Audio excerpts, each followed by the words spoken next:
waking up in the morning. Yeah. It should be gentle, Yeah. maybe slow, okay, but calm, right? Ideally. Yeah. But for too many people, it's the complete opposite, like a sudden, just terrifying jolt, full-blown panic, or just this intense anxiety hitting you the second you open your eyes. It's awful. And if you've felt that, if that sounds familiar, then this deep dive, well, it's really for you. Yeah, for you trying to figure out what on earth do I do Yeah. in that exact moment. It's probably one of the most disorienting things, frightening, really. Yeah. Because it feels like it comes from nowhere, Right. before you're even properly awake. Absolutely. So we've been looking into a source, a video, actually, that talks specifically about this challenge. Right. And our mission today is basically to unpack what's going on, physically, mentally, during those awful morning moments. Understand why it feels so terrifying. Exactly. And importantly, look at a very practical technique from that source material, something designed to help you break that cycle. Regain some control right then and there. Because just knowing about it isn't enough, is it? You need something you can actually use when those physical feelings hit. You really do. A tool for the moment. Okay, so let's get into the mechanism then. How does the source describe that physical feeling? Panic. Well, it compares it to being in a state of, like, high alert. That feeling right after you say, swerve to avoid a car crash. Oh yeah, that jolt. Your body just seizes up. Exactly. Tension, heart pounding like crazy, maybe your palms get sweaty. That adrenaline rush. Yeah. Unmistakable. Your whole system is basically screaming, danger! Right. But here's the critical thing in that car example. Your brain knows why.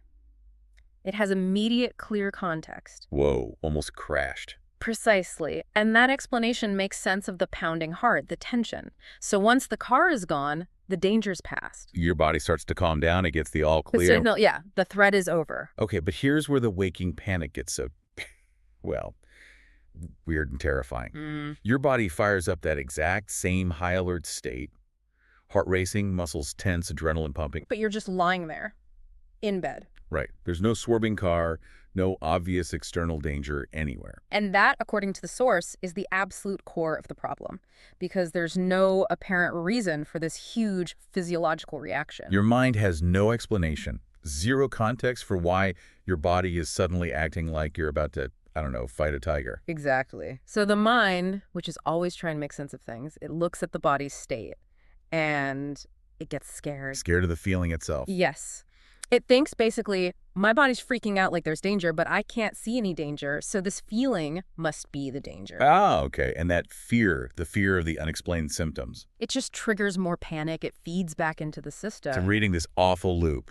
Body sends false alarm, mind gets scared of the alarm, mind's fear makes the body's alarm even louder. It's a self-perpetuating cycle, totally driven by that lack of context, that lack of an explanation for the physical stuff. The terror is in the mystery. Wow. Okay, that makes sense. So the fear isn't just the racing heart. It's the brain going, why is my heart racing? Precisely. The brain needs a story. So how do we interrupt that? Especially in the morning, like the source focuses on, because telling yourself, just relax when you feel like that. Hopeless.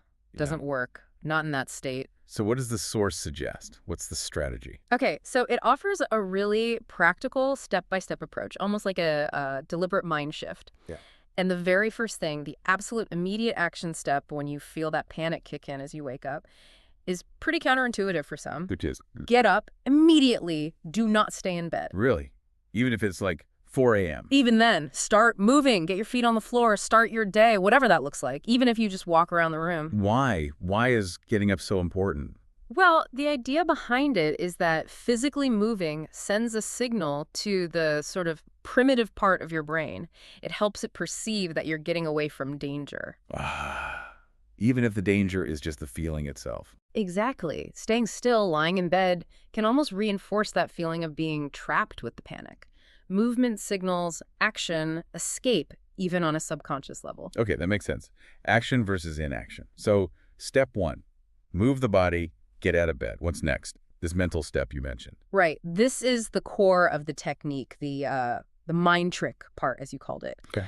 It involves having what the source calls an anchor. You need to identify or maybe even create one beforehand. An anchor, like for a boat. Sort of, but for your mind, it needs to be a really vivid, really specific image or thought.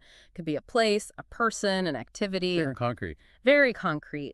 And crucially, it has to be something where you feel genuinely happy, like really centered, grounded, good. Okay, so not just thinking happy thoughts.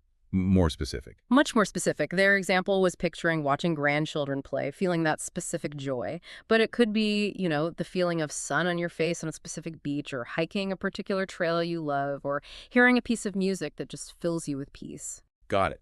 Something with real sensory detail and strong positive emotion tied to it. Exactly. That specificity and positive feeling are key. It can't be vague. Okay, so you have this powerful positive anchor ready to go. What do you do with it when the panic hits, right after you've gotten out of bed? Right. So you're up, you're moving maybe a little. Then you use a simple countdown. A countdown. Just 5, 4, 3, 2, 1. You can say it in your head or even whisper it. Okay. 5, 4, 3, 2, 1. Then what? Immediately, like the second you hit 1, you forcefully shift your entire focus onto that anchor vision. Forcefully. Yeah. So really make yourself picture it. Yes, see it in your mind's eye. Feel the positive emotion associated with it as strongly as you can. Immerse yourself in that mental image. Okay, focus on the anchor, and then... And then comes the real twist. Yeah. The part that directly addresses that lack of explanation problem we talked about. Right. While you're holding that positive anchor image strongly in your mind, you make a positive verbal statement. You can say it out loud if you can, or just say it with real conviction inside your head. What kind of statement? A statement that takes the physical feelings, the racing heart, the tension, that adrenaline buzz, and reframes them. It deliberately labels them as excitement linked to your anchor. Whoa. Okay, so wait.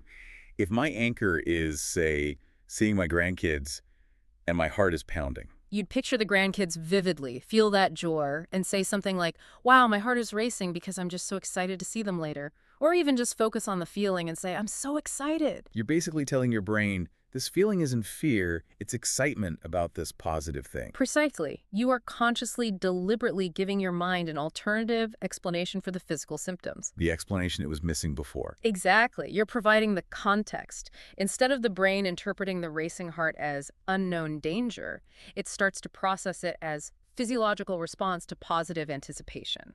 Excitement about your anchor. So you're hijacking the physical sensations and attaching them to a positive story instead of the default scary no-story panic. That's a great way to put it. You're redirecting the interpretation, giving that physical energy a positive frame. And that breaks the cycle, the fear of the feeling loop. That's the idea. By providing that positive context, you remove the mystery that fuels the fear.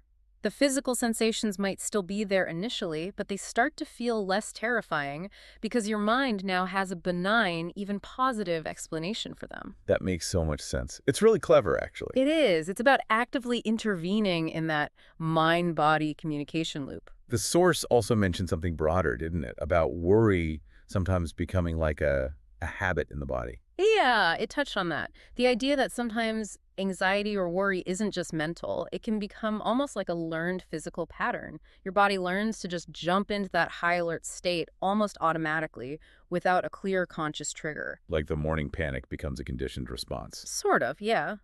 But the really empowering part of that is if it's a learned pattern. It can be unlearned. Exactly. It can be changed. Techniques like this one we've discussed are tools specifically for disrupting and repatterning those automatic physical responses. That's hopeful. And I think you mentioned the source points towards other resources too, for people who want to dive deeper. It does, yeah. It apparently references a book and some video coaching materials for those who want more in-depth strategies for dealing with panic and anxiety more broadly. Good to know there are more places to look if this is a big struggle for someone. Definitely. Having options is important. So if we pull this all together from our deep dive today, the really key insight seems to be understanding why that waking panic feels so terrifying. Right. It's often that lack of explanation, the mind not knowing why the body is in alarm mode.